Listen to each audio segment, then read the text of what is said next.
AITA for proving I wasn't at Romano's on March 15th, but still losing my marriage? My wife, Olivia, divorced me because her best friend, Megan, convinced her that I was cheating with a woman I had never even met.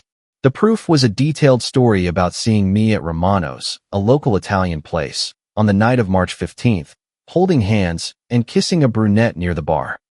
That night, I was in a conference room 50 miles away from our town, presenting quarterly reports to 12 colleagues who could confirm exactly where I was.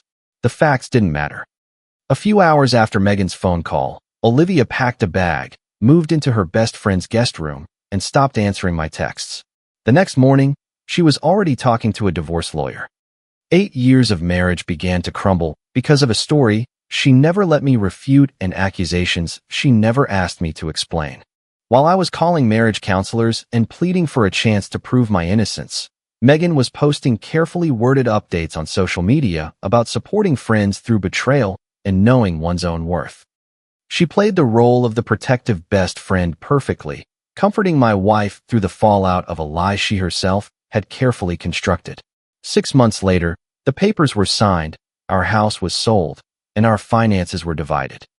Everything we built together was reduced to legal documents and a heavy silence. All because Olivia believed her best friend more than her own husband. I thought the story ended there. Then, at 2 in the morning, my phone rang. It was Chloe, one of our mutual friends, crying, apologizing, and asking me if I was sitting down. She had screenshots that proved the affair never happened and that the person who destroyed my marriage had admitted to everything in writing. Olivia and I had what everyone called a perfect marriage. We had been together since our junior year of college, married for 8 years, and owned a 3-bedroom house in a quiet suburban neighborhood. We had a joint savings account for the trip to Europe we had been planning since our honeymoon. We hosted dinner parties where our friends joked about us being relationship goals. We had our routines, coffee together every Sunday morning, date nights twice a month, shared streaming passwords, and inside jokes that made other couples roll their eyes. On the outside, we seemed unbreakable, but there was always Megan. She had been Olivia's roommate in college, the maid of honor at our wedding, and the first person my wife called with any news, good or bad. They texted constantly, shared everything, and had a type of intense friendship that often made me feel like an outsider in my own marriage. Looking back, I can see the red flags I ignored. Megan had a habit of making everything about her. She ruined Olivia's surprise 30th birthday party by showing up intoxicated and starting an argument.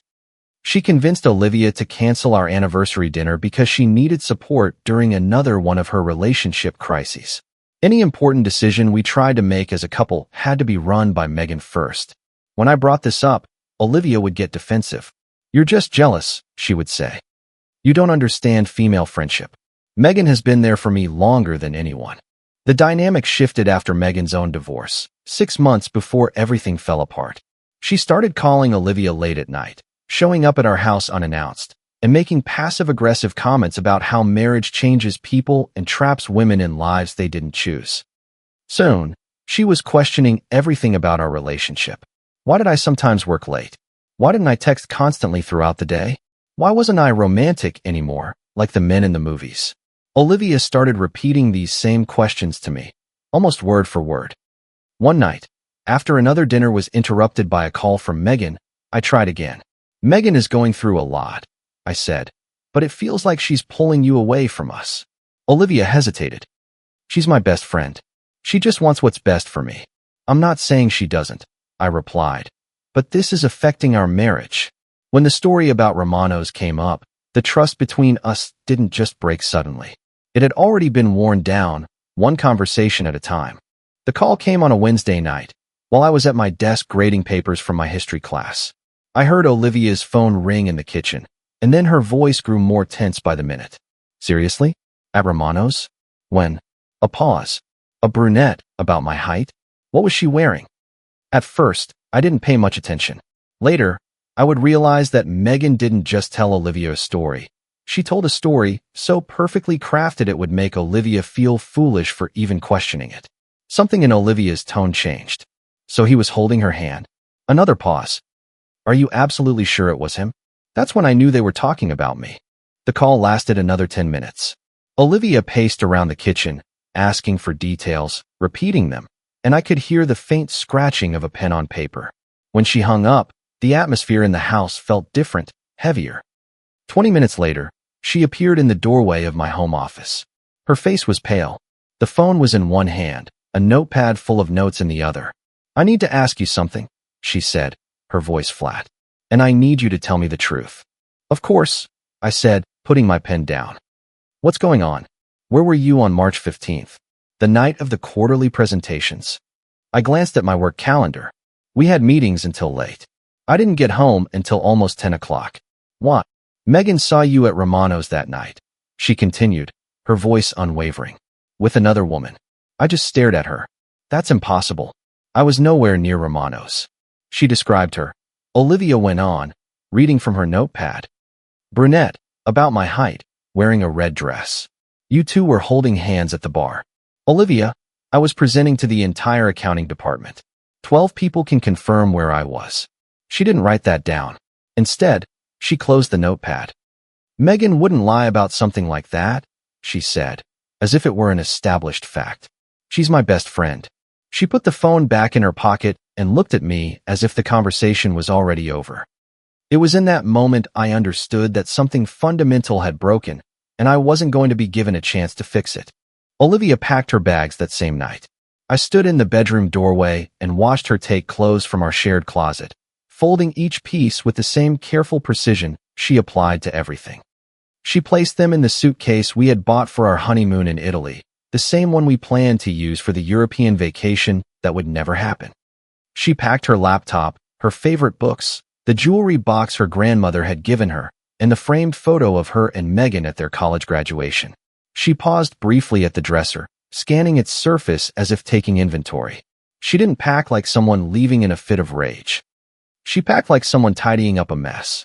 And that hurt more than any shouting could have, because it meant she had already accepted a version of me that didn't exist.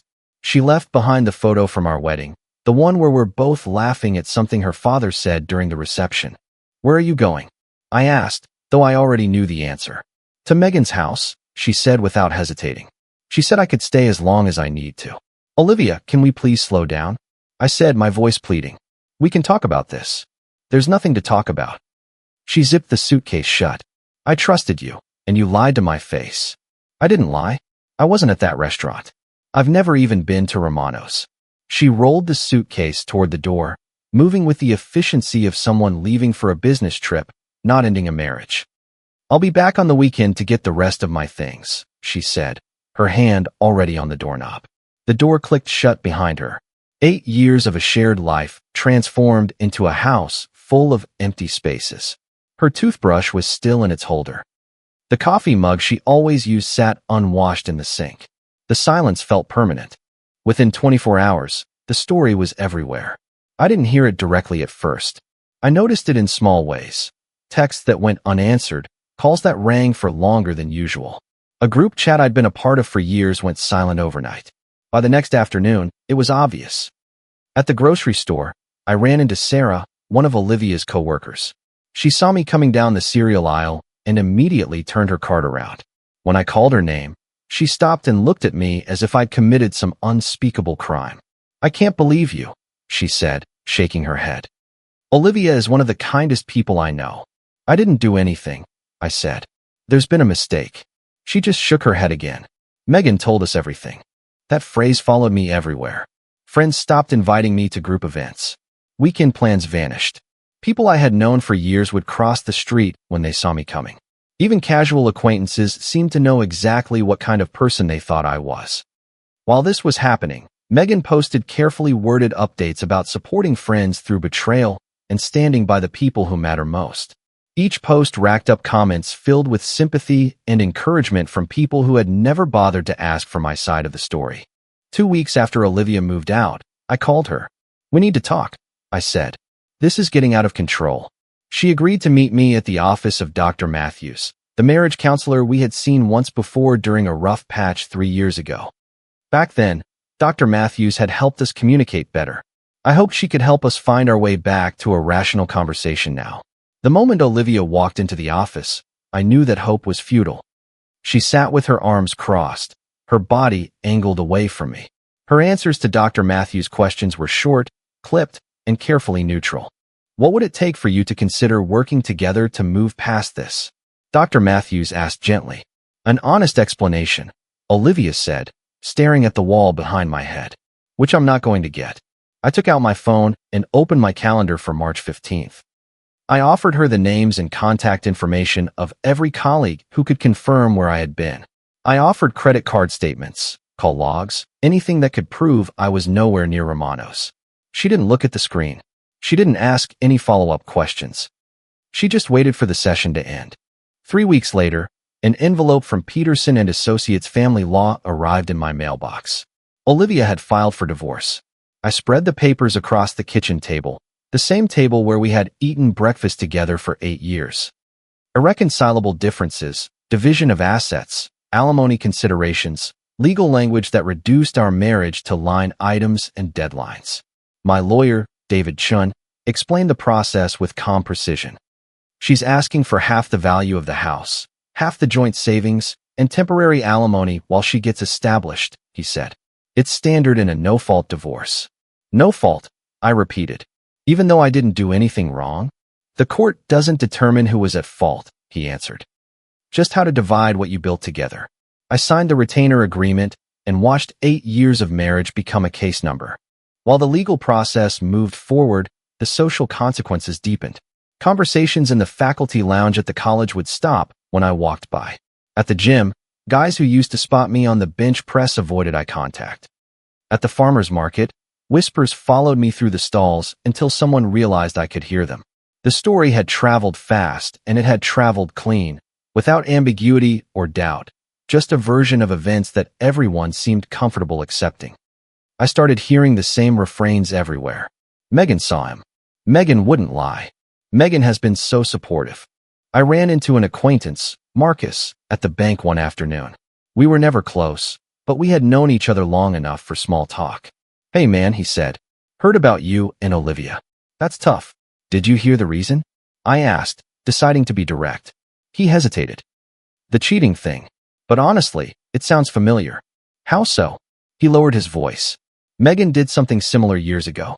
With Jake and Emma. She started noticing problems, things escalated, and they broke up. And then she was right there to help Emma pick up the pieces. That conversation stuck with me. The following week, similar comments surfaced without my prompting. Different names, different couples, same pattern. Megan always seemed to appear at the start of a collapse, never at the beginning of a relationship. I didn't confront anyone. I didn't correct the story. I didn't defend myself anymore. I just listened. Around the same time, Chloe started acting differently. She had always been one of the few people who would still acknowledge me, but now, whenever our paths crossed, she seemed distracted and uncomfortable in a way that didn't match the open hostility I was used to.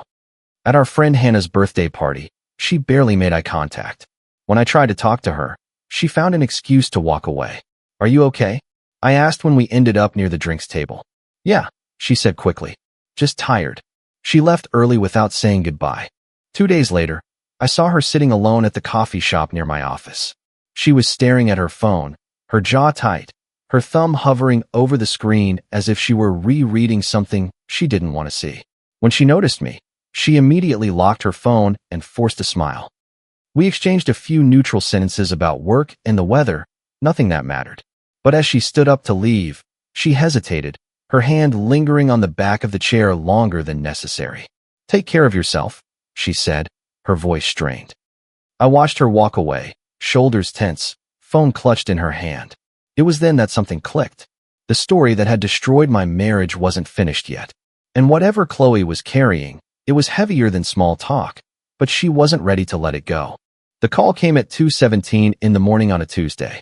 I was awake, sitting at the kitchen table with legal documents spread out in front of me. Settlement calculations, asset division scenarios, numbers meant to represent a life I no longer had. When my phone rang, I almost ignored it. No one calls at that hour unless something has gone terribly wrong. Hello. It's me, Chloe. Her voice sounded thin and stretched. Are you awake? Yeah, I said. What's going on? There was a pause on the line, long enough that I thought the call had dropped. I need to tell you something, she said finally. About Olivia. About what really happened. That got my attention. What do you mean? Not on the phone, she said quickly. Can we meet somewhere?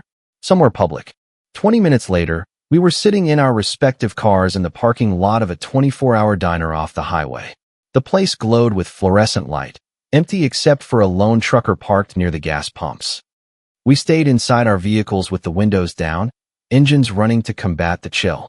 Chloe sat rigidly in her driver's seat, both hands wrapped around her phone as if it were the only thing keeping her steady. I should have said something sooner, she began. I know that, but I was afraid. Afraid of what? Of Megan, she said without hesitation. She doesn't let people cross her. Not without consequences. I didn't reply. The story about Romano's, Chloe continued, her voice trembling. It never happened. I looked at her through my windshield. What? She made it all up, Chloe said. The restaurant, the woman, the date. Everything. I felt something tighten in my chest. Are you sure? She unlocked her phone with shaking hands and held it out to me through the open window. I have screenshots. The first messages were dated March 14th.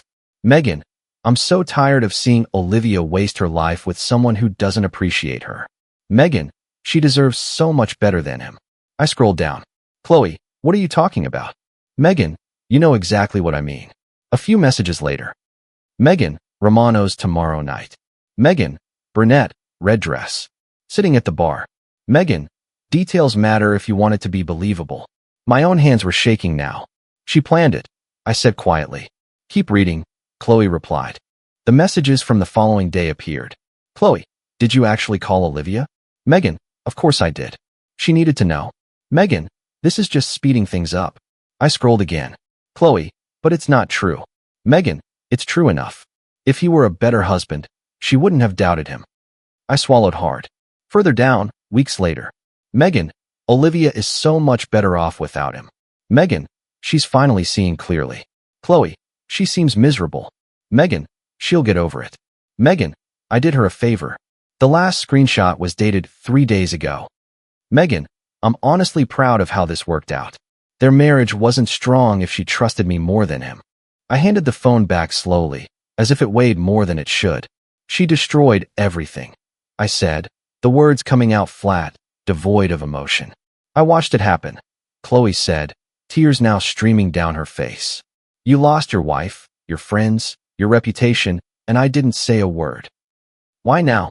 Because I can't live with it anymore, she said. And because there's more. Other people saw these texts. Our whole friend group, Hannah, Jessica, people Olivia trusts. And nobody said anything. Megan made it clear what would happen if they did. What? Does she have some kind of hold on people? I asked. Megan doesn't need real power to scare people, Chloe explained. She just needs her reputation for ruining anyone who challenges her. She accidentally leaks private screenshots, plants doubts in the right ears, turns one awkward moment into a story that follows you for years. Everyone knows she does it. No one wants to be next. I looked out at the empty parking lot, the diner sign blinking in the darkness. Olivia chose to believe her, I said. Yes, Chloe replied softly. But she was guided there over months. Years. We sat in silence after that. The truth was finally out, but it hadn't fixed anything yet. It was just there between us, heavy and irreversible, waiting to be used.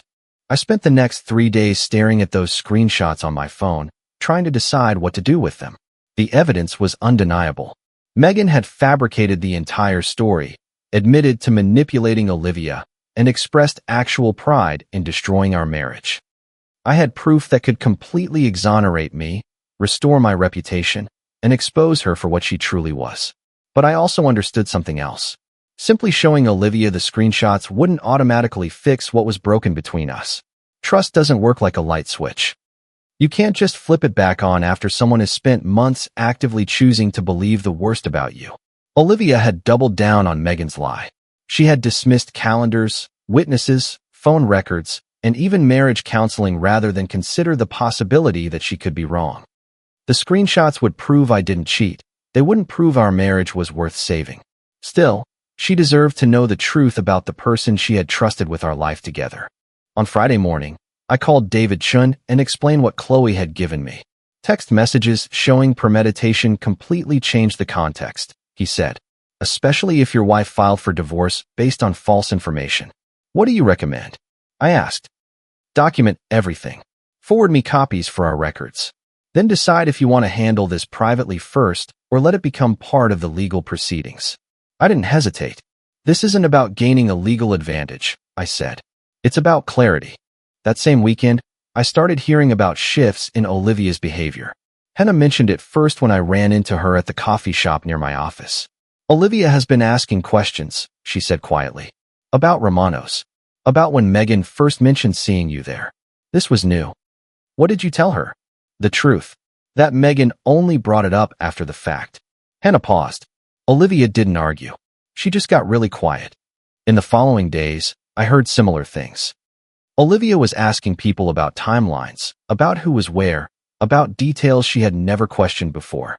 Jessica called me on Tuesday morning. She asked me if I thought it was weird that Megan knew exactly what your date was supposedly wearing, she said. She said the details were too specific for someone who claimed to have only glanced across a crowded restaurant. Olivia was finally asking the right questions, the ones she had refused to ask when they mattered most. That night, my phone buzzed with a text. Olivia, can we talk? Just the two of us. There's something I need to ask you about that night. I stared at the message for a long moment before replying. Me, tomorrow. Public place. Me. I'm not going to argue about what happened. A pause, then her reply. Olivia, Riverside Park. 3 in the afternoon, near the concession stand. I'll be there. I placed the phone face down on the table. Whatever happened next wasn't about fixing the past. It was about whether the truth still mattered after everything else was already lost. I arrived at Riverside Park 10 minutes early and chose a bench near the concession stand, where other people were visible but not close enough to overhear. Families with kids were on the playground. Joggers followed the paved path that wound around the lake, and dog walkers stopped to chat near the water fountain.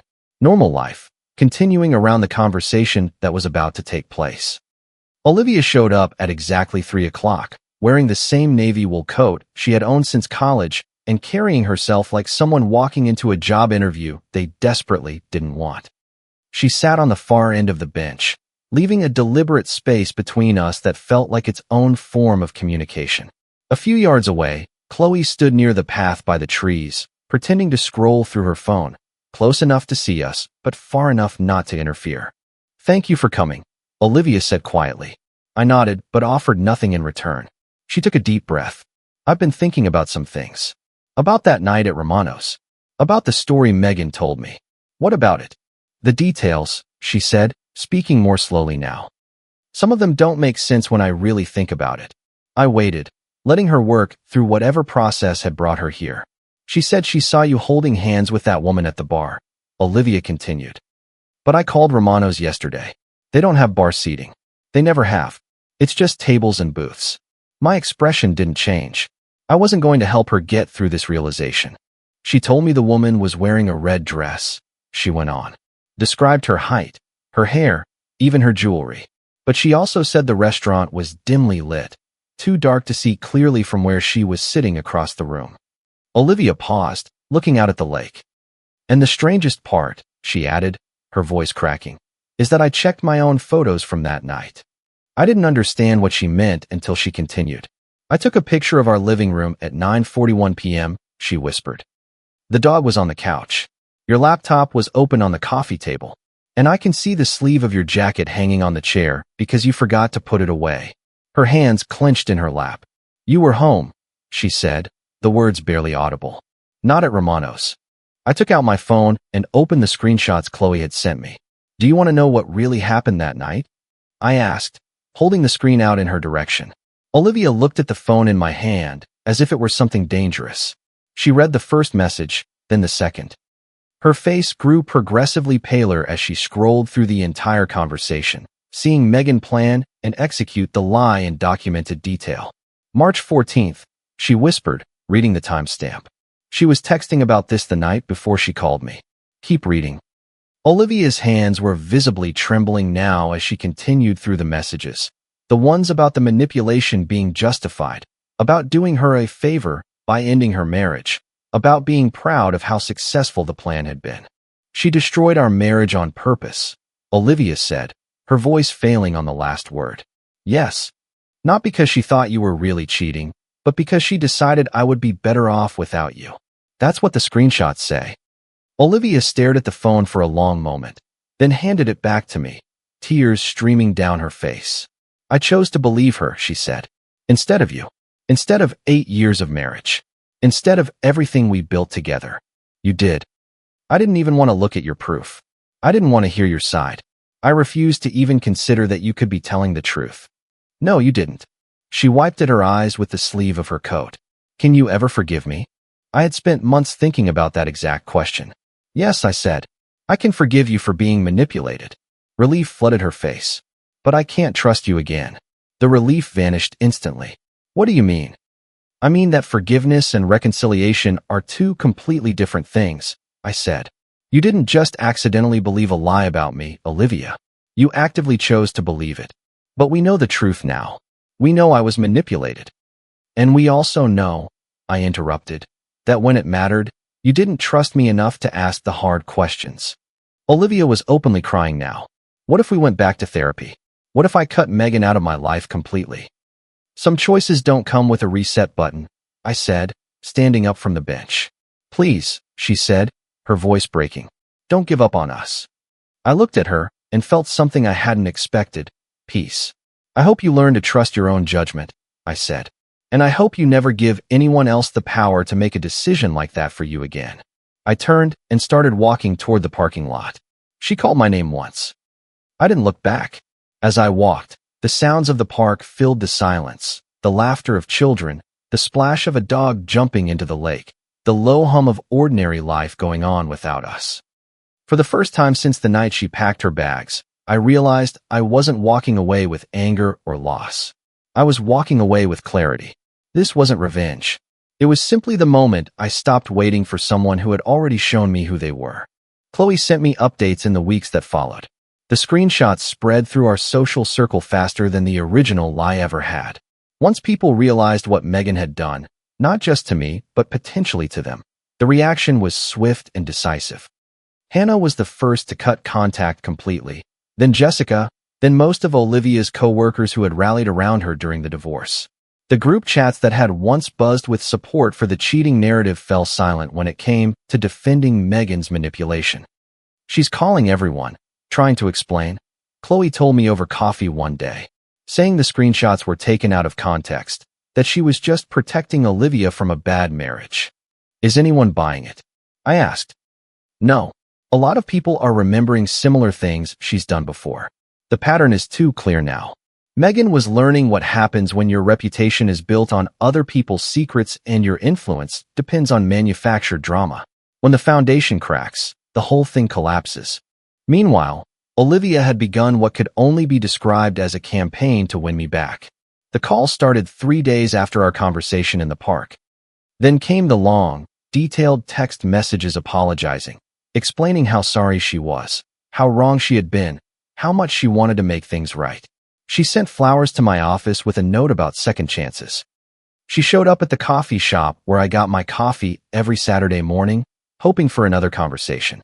She even contacted David Chun, asking if there was any way to halt the divorce proceedings.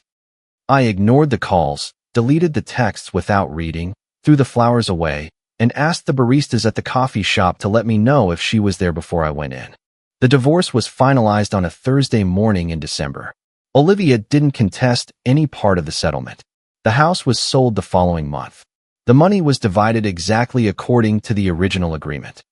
By January, I had moved into a smaller place on the other side of town, a one-bedroom apartment with good light and no shared memories.